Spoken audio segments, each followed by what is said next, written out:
dzarratin khairan yara wa may ya'mal mithqala dzarratin syarran yara. Yang berbuat baik akan nampak walaupun sebesar biji zarrah, yang berbuat buruk akan nampak walaupun sebesar biji zarrah. Ada hari pembalasan, ada kematian, betul.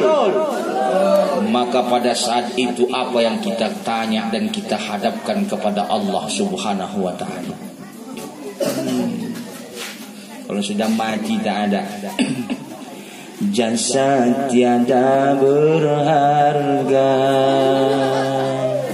sesaat ditinggal nyawa, anak istri tercinta tak lagi sudi bersama. Betul, betul.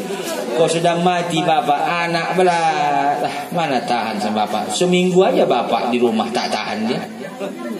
Secepatnya jasad dipendam, kurang cepat ditanam mayat awak. Secepatnya jasad dipendam, karena tak lagi dibutuhkan. Tak ada yang perlu, tak ada yang mau sama. Betul. Kalau hidup Pak Kepling, Pak Kades, Pak Kadus, Tuan Guru, orang ngalim, orang kaya, karena mengutang dia lah. Setelah mati kita tak ada gunanya. Kalau selama ini engkau berhiaskan intan emas permata, bermandikan cahaya, bukan tanggung bininya, paunnya, gelangnya bukan tanggung, jalan pun saking borat Allah. Waktu mengantarkan pengantin baru, nampak kali itu musuh. Masuklah bu, iya.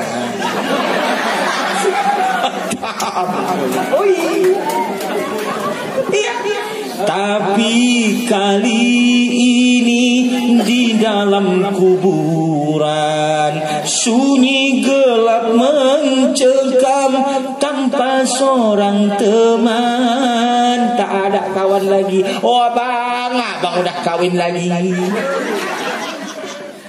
Kesunyian, sendirian, kegelapan menakutkan, jasad terbungkus kain kafan.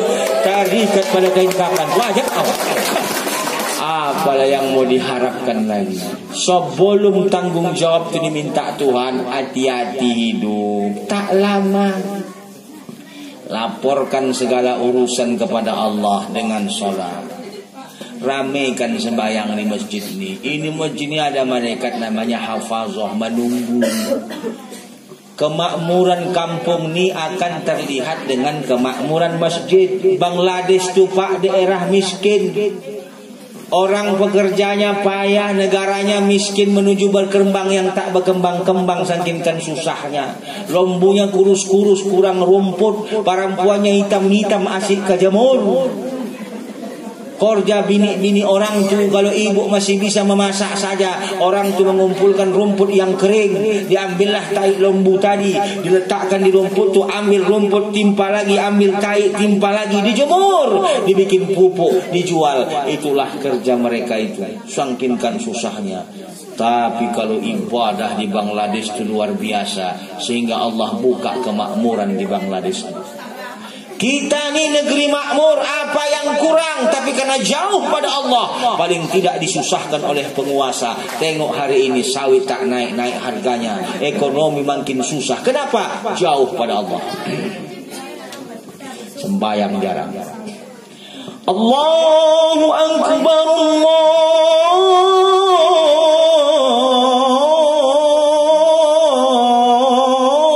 Akbar.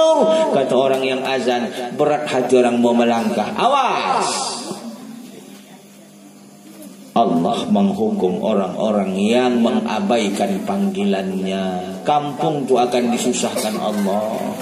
Lau anna ahlal qura amanu wattaqaw lafatahna alaihim barakatin minas samai wal ardh. Kalau orang dalam satu kampung tu beriman, bertakwa, atau paling tidak 70% saja yang rajin beramal, cuma 30 yang tidak, masih dibukakan Allah berkah dari langit dan bumi. Walakin kadzabu, tapi banyak manusia itu yang pendusta, mendustai Allah. Fa'akhadnahum bima kanu yaksibun, kami hukum mereka atas kerja-kerja yang mereka lakukan. Allah menghukum karena kita jauh dari Allah. Makanya serahkan diri. Termasuk Pak, kalau ada pemimpin-pemimpin yang zalim sama kita, kata Rasul, alaikum bitadarru' wa dzikri, banyak-banyak kamu merendahkan diri, beramal, berzikir pada Allah, berdoa. Akfikum mulukakum, biar aku yang menggiling rajamu itu, kata Allah. Kalau ada orang zalim sama kamu, pemimpin-pemimpin kamu yang zalim, mengganggu-ganggu agama nih, melarang-larang azan kuat-kuat di masjid, melarang-larang di masjid itu hidup mik lama-lama. Sekarang kan itu peraturan Pak, tak boleh hidup di masjid itu lama-lama mik, 15 menit paling lama. Saya ikut diundang waktu itu untuk mensosialisasikan undang-undang itu. Saya menantang, tidak bisa Pak Polres, kalau memang di masjid tidak boleh 15 menit, akan mengganggu kebiasaan orang. Kenapa? Karena di kampung-kampung Pak ada suluh, orang tuh munajat, orang tuh kadang-kadang kalau subuh ada tarahim, kadang-kadang 1 jam sebelum subuh. Kalau cuma 15 menit itu kan mengganggu daripada kebiasaan. Andai itu diberlakukan, saya bilang kalau orang Kristen mati, jangan hidup musik sampai jam 1 malam.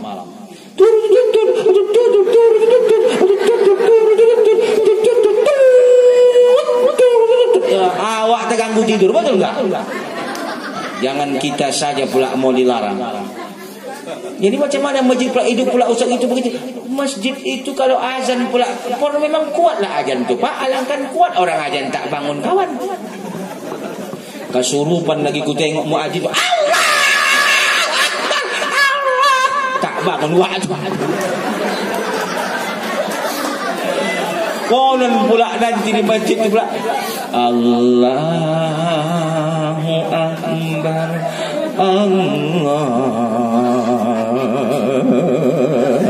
Akbar. Oh, mati kita. Hayya 'alas shalah, katanya pula. Oh, udah keluar wa amat tidak sembahyang bayar, tiba-tiba pulang waktu. Kenapa abang pulang, kata bininya? Kuntilanak aku tengok azan. Jauh. Jadi kita ini luar biasa di negeri ini. Iya.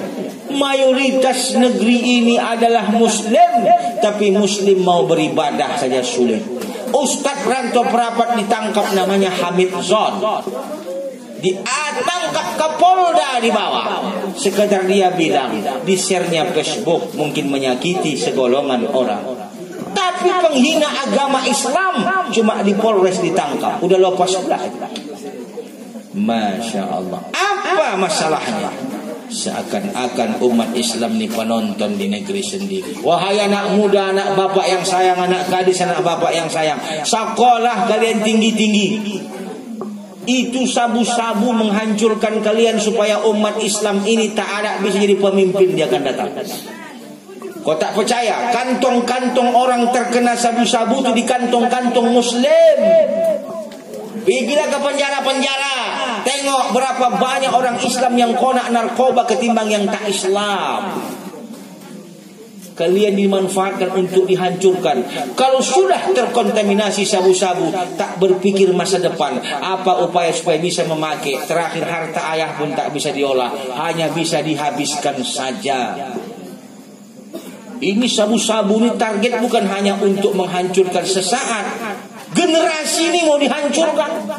Berton-ton sabu-sabu itu masuk. Siapa menghabiskannya kalau tak anak Islam ini? Maka berpikirlah kita agak waras. Tak ada ini sabu-sabu, buang. Kasihan kita menengok kampung kita nanti.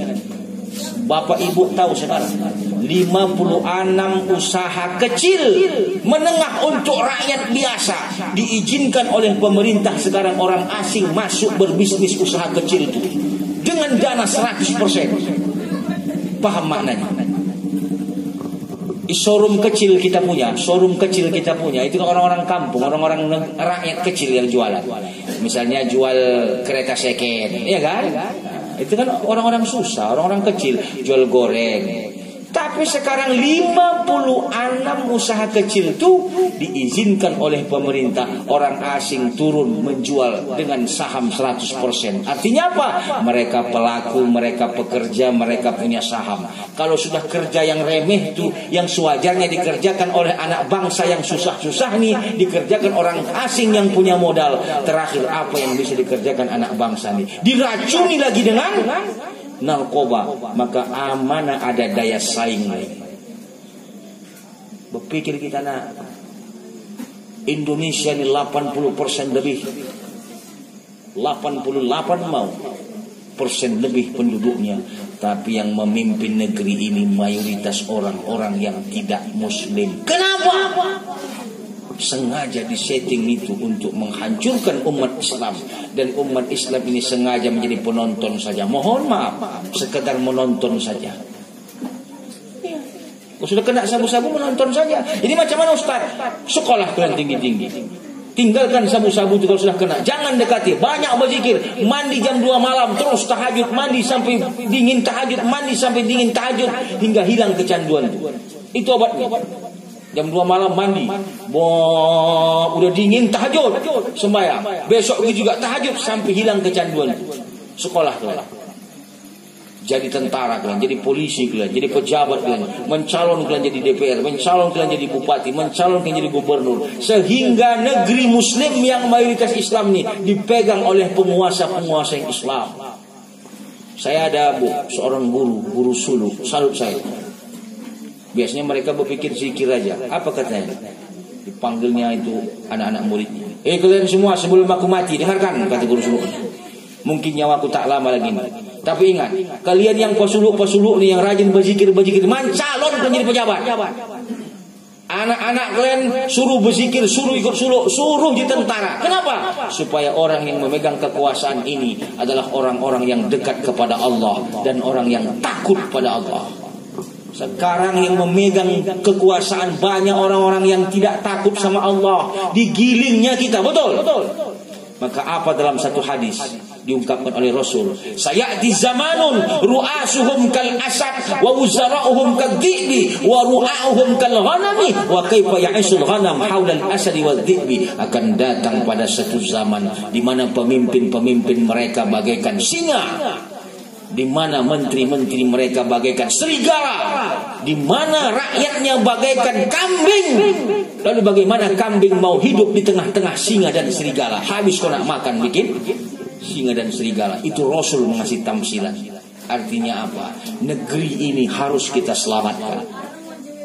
Dekat kepada Allah, rajin beribadah, sekolah rajin-rajin, anak perempuan rajin-rajin sekolah, pegang tampuk-tampuk kepemimpinan ini. Mohon maaf, kalau kita tidak mengambil kekuasaan ini, susah Islam ini akan jaya. Kenapa? Karena Islam ini majunya didorong oleh senjata yang namanya kekuasaan. InsyaAllah mudah-mudahan. Serius ku tengok ibu teman dengarnya kan. Artinya udah berlawak-lawak tadi, intinya pikirkan juga lah. Yang golak-golak saja. Ini penting. Penting tidak Bu? Udah paham? Alhamdulillah, kalau sudah paham, kututup saya ceramah sampai di sini. Terima kasih atas segala perhatian. Mohon maaf atas segala kekurangan. Ya, kalau ada kesalahan, nama, ketepatan dan sebagainya bukan unsur kesengajaan. Karena kita manusia biasa. Karena belum kubaca absen nama-nama bapak tadi semua, mana tahu ketepatan dia. Assalamualaikum warahmatullahi wabarakatuh.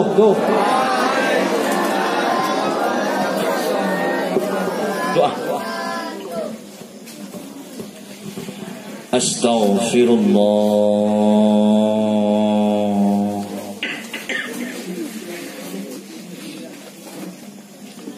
A'udzu billahi minasy syaithanir rajim. Bismillahirrahmanirrahim. Alhamdulillahi rabbil alamin, hamdan yuwafi ni'amahu wa yukafi'u mazidah. يا ربنا لك الحمد كما ينبغي لجلال وجهك الكريم عظيم سلطانك. اللهم صل على سيدنا محمد وعلى آل سيدنا محمد. اللهم اجعل جمعنا هذا جمعا مرحوما وتفرقنا من بعد هذا تفرقا معصوما واهدنا صراطا مستقيما. اللهم أنزل الرحمة والصحة والسلامة والعافية والبركة والتوفيق والهداية والنور والسعادة والرزق يا رحمن